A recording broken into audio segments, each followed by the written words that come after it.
traffic system, there has to be one system. Yes, isn't it? In order for that law to function in that country.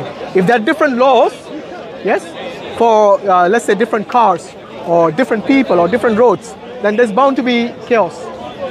Yes. So let's say in a state, I don't know, in America, maybe you guys have different laws in different states. Is it? Yeah. Are the traffic laws different? Yeah. Okay. Varying from state to state. Yeah. So there might be slight changes, but the overall function is not to injure someone or yourself. Yes. That's the bottom line.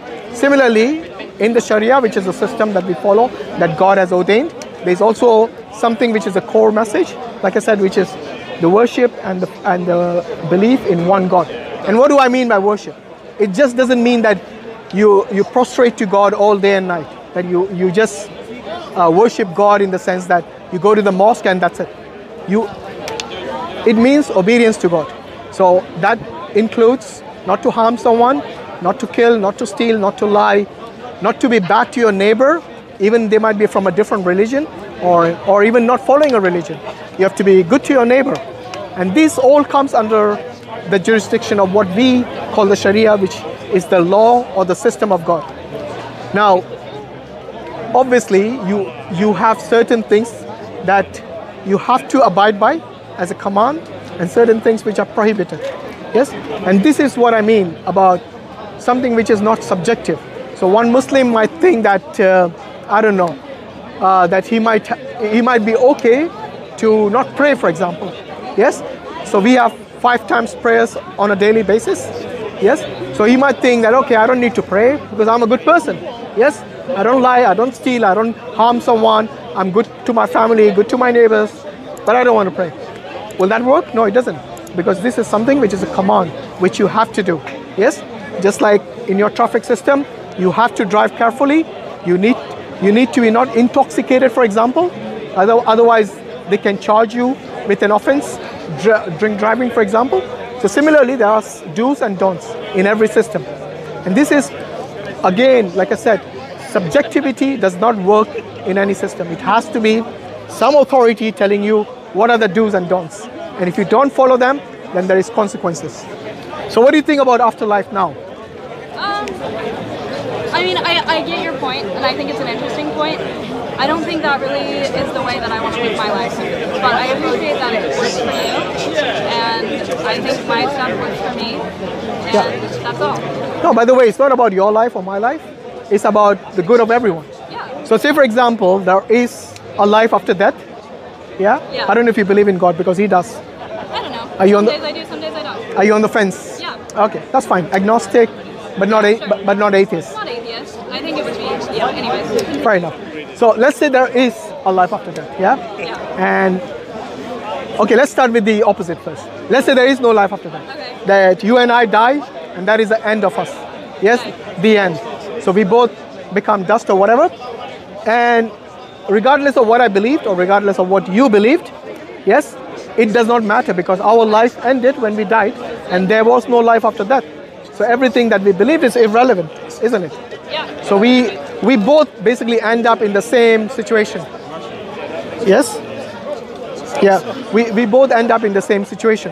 And there is no loss on either side. Do you agree? There's no what? There's no loss on either side. Yeah. Yes. Now you flip the coin, you flip the situation, and that there is a life after that. And you're going to see God, and God is going to question you based on your life. Did you did you go about your daily life based on the commandments that I gave you, or based on your own whims and desires? Okay? And then God is going to question you. How would you respond to God then? I think if I never truly believed that God... Sorry, I can't hear you. Okay. Like, if I never truly believed that God gave me these commandments, then why would I follow them, and why would he expect me to follow them? If God is an all-knowing, omnipotent being, then he would know how to talk to me to get me to believe in what he said, right? Yeah, he does know how to talk to you. That's the reason I mentioned earlier that you had prophets and messengers who brought to you the message of God, which is a scripture. So as Muslims, we believe in the Quran. And in the day of information, ignorance is a choice. Yeah? Okay. So the fact that you haven't actually looked for it, you haven't seeked out God, then on the day of judgment, what are you going to say to God? That I didn't have time. So here's the thing: is I did seek out God. And Okay. I didn't find Him, and I'm okay with that. And I think I'm happier living my life this way. And I think a God that I do believe in would be understanding of that and just So you work with my system. so hold on, let me get this right. You're saying that regardless of how you lead your life, you think God is always going to be happy with you?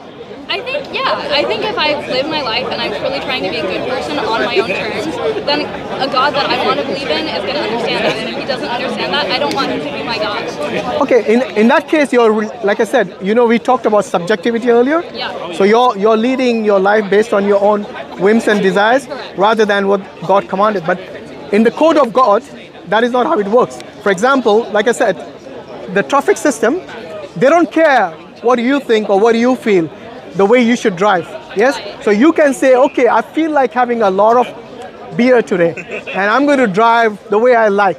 I'm going to not care about any traffic, any red lights. Yes, I'm going to, because I don't want to be slowed down. So I'm going to break all the red traffic lights, and I'm going to just go and drive the way I want. Do you think they'll accept that? Obviously, there are consequences for your actions. There you go. This is a system that is proven, like you can know it's a physical, tangible system, and God is intangible. He is not physical, present in this world. I have to have faith in Him to believe in Him. I don't have to have faith in the system to know that I'm going to get arrested if I don't drive. I would have to have faith in God to feel like I'm going to go to hell after I die. Yeah, no, that's a good response. Look, obviously you see things in this world, and you know the choices that you're making, and you know the consequences. The whole idea of a religion, yes, so in Islam we are told that this life is a test.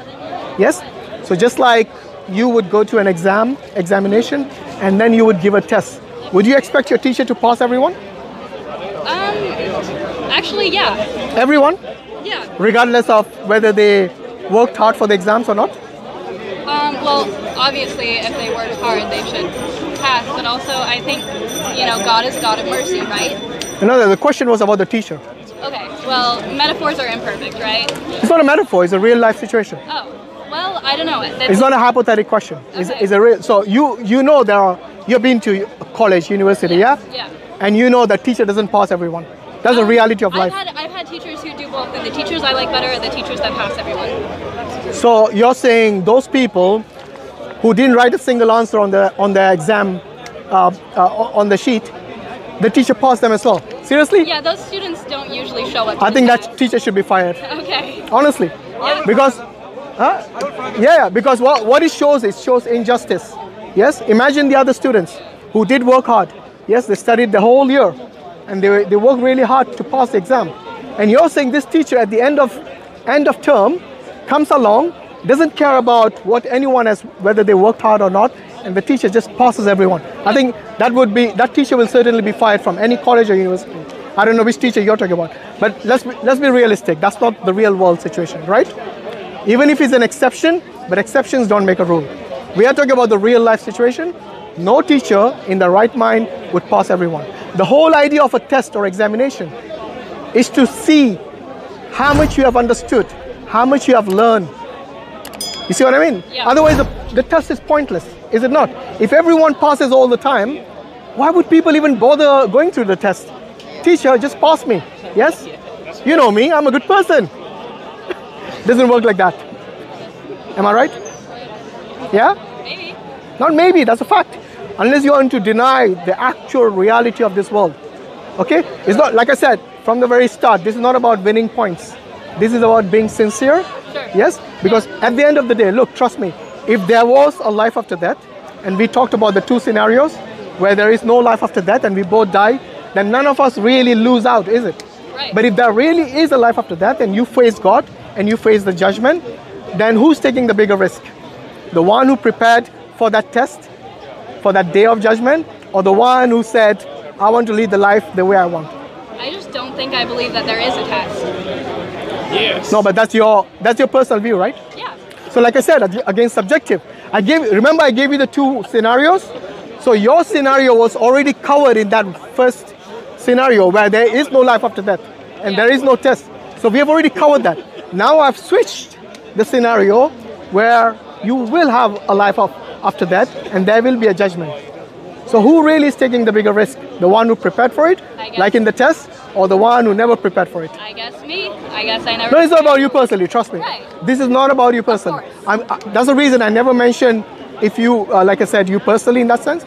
It is about everyone. Yeah. Okay? So those people who want to lead their life with their own, based on their own whims and desires, then surely on the day of judgment, they have got nothing as defense against God. Because you see, for you to be a good person, and you don't need to follow a religion in most cases, yes? You can be an atheist and be a good person. Yeah. But in the sight of God, you know what is the biggest sin? What is the biggest crime? What is it? Is to associate others in worship with Him. And what does that mean? I don't mean another God only. Yes, even though that is the prime reason, yes, to say that God will not accept your worship if you worship others who are not really God. So when I say God, I mean people, you know, they worship all sorts of things. They can worship, for example, money, material. They can, I don't know, some people are more inclined to collect a lot of wealth, and for them that is all that matters. Yes, and that basically is their God. They have made that their God because they worked hard all their life, and that was the prime focus. Yes? Yeah. And God is someone who seeks adoration, who seeks your attention. So this is what I'm saying. So on the day of judgment, I think in order to be in a position where you are not taking maximum risk like you are now, yes? And like I said, this is not only you personally, this message is for everyone who thinks in the same. And trust me, you're not the first one, and you won't be the last one. No. Yes? There are many people who think like that. So as a person, you know, God has given us intellect. God has given us the ability and the faculty of reasoning. So it's only fair that you seek out, are you paying attention? Yeah. Okay. You seek out the true God. Yes? And this is left up to you. Yeah. Yes? I don't know. Read the Quran, for example. Have you ever read the Quran? I've read some of it. Yeah? What do you remember from what you read? I remember it's really just about taking care of each other. Okay. Is that it? Okay. Which is, yeah. I mean, well, make your point though. Yeah, so basically the Quran is, like I said, the guidance. It's a book which tells you about how to please God, how to attain salvation, how to pass the test, basically. Yeah. You know the scenario of the test? Yep. Yes, how to pass that. Just like you at your university, you would study certain books because the teacher has recommended those books. Then if you read them, your teacher says you're going to pass the test. Yes? But if you don't, then you're going to fail. So this book, the Quran, is what will help you pass that test. On the day of judgment, then you will stand a chance. Yes? Like I said, only God is the one who is going to judge. Not me, not anybody here, not you, no one but Him. And that's why it's called the day of judgment. So all we are saying is that in order for you to minimize, I know you guys are young, quite young, okay? And this is something that we all go through life, yes? Not everyone wakes up in the morning and thinks, which God should I worship now? Okay, maybe that's not the priority in your life right now. But like I said, because this, at the end of the day, this is once you die and you're going to be in front of God. And by the way, this life is temporary, isn't it? Yep. The life in the hereafter is going to be eternal. Okay? We normally, you know, when we travel, we don't prepare for the transit destination. We prepare for the main destination, isn't it? So if you come from America via, say, I don't know, the Caribbean, for example, and in the Caribbean you're just going to have a transit, yes, but your main destination is England, then when you came from America, when you prepared your luggage, you packed for England, not for Caribbean, yes? Maybe a few clothes for there, but most of your clothes might be for this main destination. Similarly, because our life, like I said, is temporary, it's limited, maybe 80, 100 years, I don't know, max, then what? So person who thinks rationally, logically, they will prepare for the main destination. And that's why I say, prepare for the hereafter, go and seek knowledge, seek out the truth. And this is up to every person. You know, we have a lot of, options today with the internet, with people around, with your travels, you know, seek out the truth. So yeah, I think we covered most of the points. You guys got any questions? I think No, but thank you for a good discussion. Yeah. Would you like a free copy of the Quran if I give you? Sure, I would take it. Yeah. You? Yeah, I like free books. I got one. You like free books? Good. Make sure you both read it. I got only like 30. Get 2, please. Yeah. Yeah. Thank you. What's your name, by the way? I'm Joe. Joe. You are? Emily. Ebony. Very nice meeting you guys. So my friend's just going to get the Quran, and hold on. He's going to get it. It's just over there actually, just on the table. So how was your trip so far? Good. Good. Done a lot of museums, done a lot of shows and movies. It's been fun. Okay. There you go. Those are free copies of the Qurans for you. Thank you. And yeah, next time you guys are here at Speaker's Corner, do ask the Muslims, or in your country as well. Which place in the US you guys are from? Utah. Utah. Okay, I'm sure there are Muslims there. Maybe less? There's mostly in Salt Lake, but yeah, there's some. Yeah. So you guys got questions, you know where to go. You know, honestly, walk into any mosque, don't fear. Yes, because they'll be more than happy to help you guys out.